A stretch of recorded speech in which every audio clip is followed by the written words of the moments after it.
पर नजर टिकी, किसी के किसी मकान पर नजर टिकी। एक बूढ़ा बुजुर्ग व्यक्ति अचानक वो मिला उनको। उनका हम एक राय पर नहीं पहुंच रहे हैं। इस बूढ़े व्यक्ति से, गांव का व्यक्ति, इससे पूछते हैं, भली बात गांव की सब गलियां सब मकान ये जानता है। जब उससे पूछा कि अच्छा बताइए आपके गांव की सबसे बढ़िया गली कौन सी है, सबसे बढ़िया घर कौन सा है? कहने लगे आपको नहीं पता लगा? कहने नहीं हमको पता नहीं लगा, आप बताइए। बुजुर्ग ने कहा मेरे साथ आइए। उस बूढ़े व्यक्ति के साथ 10 के 10 जवान गए और घूम करके एक बस्ती में पहुंचे। उस बस्ती की गली सामान्य गली थी, कहीं कहीं ईंटें उखड़ी हुई भी थी, कहीं कहीं पानी बिखरा हुआ भी था। तो उस व्यक्ति ने कहा देखिए मेरे हिसाब से ये गली गांव की सबसे बढ़िया गली है। बालक आश्चर्यचकित हुए कि इस गली से तो बढ़िया और बहुत सी गलियां हैं, ये ऐसी टूटी फूटी गली दिखा रहा है, ये सबसे बढ़िया, कोई ना कोई राज जरूर है। खैर आगे बढ़कर के उन्होंने पूछा अच्छा बताइए इसमें मकान कौन सा बढ़िया है? थोड़ी दूर आगे उस गली में ले जाकर के एक मकान के सामने खड़ा होता है और नौजवानों को, कॉलेज के विद्यार्थियों को, यूनिवर्सिटी के विद्यार्थियों को बताता है देखिए ये सामने मकान यही सबसे बढ़िया मकान है। लेकिन उस मकान की देखें तो दरवाजा टूटा हुआ था, देखें तो अंदर के फर्श नहीं थे, देखें तो छत भी टपक रही थी। तो उस बुजुर्ग से पूछा ऐसा कैसे कह सकते हैं कि गांव की ये सबसे बढ़िया गली है और ये सबसे बढ़िया मकान है? कहने के कारण आपको पता नहीं होगा, मैं इसका कारण बताता हूं। मेरे लिए ये गली सबसे बढ़िया गली है गांव की और ये घर सबसे बढ़िया घर है गांव का, क्योंकि ये मेरी गली है और ये मेरा घर है। अर्थात व्यक्ति की भावनाएं जिस घर के साथ, वो केवल मकान नहीं होता, उसका घर होता है, उस घर के साथ जब भावनाएं जुड़ती हैं वही उसके लिए सुख का कारण, प्रेरणा का कारण, उसके आनंद का कारण वो बनता है।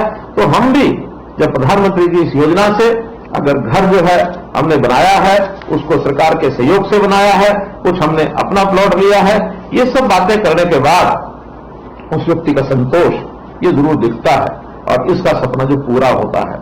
हमने आगे चल करके ये भी कहा है कि व्यक्ति मकान केवल ईंट गाड़ा और जो हम सीमेंट का घर देखते हैं और जो पैसा लगता है उसी तक सीमित नहीं रखते हैं, बल्कि उस घर की सुविधाएं वो भी उसकी बनी रहनी चाहिए। जैसे हमने देखा प्रधानमंत्री जी ने कहा हर घर में शौचालय होना चाहिए। अब बिना शौचालय के तो घर का कोई अर्थ नहीं है। हर घर में नल से जल पहुंचना चाहिए, बिना नल से जल पहुंचे तो घर नहीं है। हर घर की रसोई में गैस पहुंचनी चाहिए, ये भी घर का ही एक अंग है। हर घर के अंदर इसी प्रकार से बिजली का कनेक्शन होना चाहिए। तो ये सब सुविधाएं जब साथ जुड़ेंगी तभी किसी एक मकान को एक घर कहा जा सकता है। तो मेरा अपना घर, इस बात को लेकर के प्रधानमंत्री जी ने जो व्यक्ति के सम्मान और स्वाभिमान को कायम रखने के लिए इतनी सब योजनाएं बनाई हैं, इससे समाज में बहुत बड़ी संतुष्टि है। आप भी निश्चित रूप से उस संतुष्टि में भागीदार होंगे। अब विषय होता है कि आखिर आज भी बहुत से ऐसे लोग हैं जिनके पास अभी अपना घर नहीं है। इसके लिए हमने अब योजना बनाई है कि ऐसे सब परिवारों का चयन किया जाएगा, सर्वे किया जाएगा, उनसे उनकी इच्छा पूछी जाएगी और बहुत जल्दी ऐसे गरीब परिवार जो अपना मकान नहीं बना सकते हैं, इनकी जानकारी लेकर के और हमारे विभाग, खास करके हमारा हरियाणा शहरी विकास प्राधिकरण, इनकी ओर से शहरों में एक योजना बनाई जा रही है कि प्लॉट जिन लोगों को चाहिए उनको प्लॉट दिया जाएगा, प्लॉट फ्लैट जिन लोगों को चाहिए उनको फ्लैट दिया जाएगा। कुछ उसमें योगदान केंद्र सरकार का होगा, कुछ प्रदेश सरकार का होगा और कुछ योगदान व्यक्ति स्वयं अपना करेगा। उस व्यक्ति के पास यदि वर्तमान में राशि नहीं है तो उसको आसान किस्तों के ऊपर बैंक से ऋण लेकर के देने का प्रबंध भी हम लोग करेंगे, ताकि 15-20 साल के ऋण से भी वो अपना मकान बना सके। तो इस प्रकार से 1 लाख और परिवारों का समाधान आवास के नाते से हो, इस प्रकार की एक मुख्यमंत्री आवास योजना ये हमने विचार की है। बहुत जल्दी आपके सामने वो योजना आएगी और इसके बाद मैं समझता हूं कि ऐसे परिवारों का जिनको घर की आवश्यकता थी उनका स्वप्न पूरा करके उनकी मदद करेंगे और आप लोग ऐसी व्यवस्था बना करके अपने परिवार को सुखी करेंगे।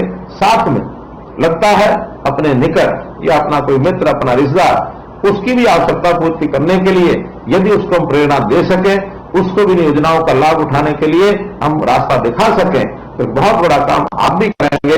इस अवसर पर मैं आपको, क्योंकि आपको अपना मकान मिला है, प्रधानमंत्री आवास योजना के अंतर्गत मिला है, आपको बहुत बहुत शुभकामनाएं और इस प्रकार से आपको शुभकामना देते हुए मैं प्रधानमंत्री जी का भी धन्यवाद करूंगा कि उन्होंने इस योजना में और हमको सबको सहभागी बना करके आगे बढ़ाया है।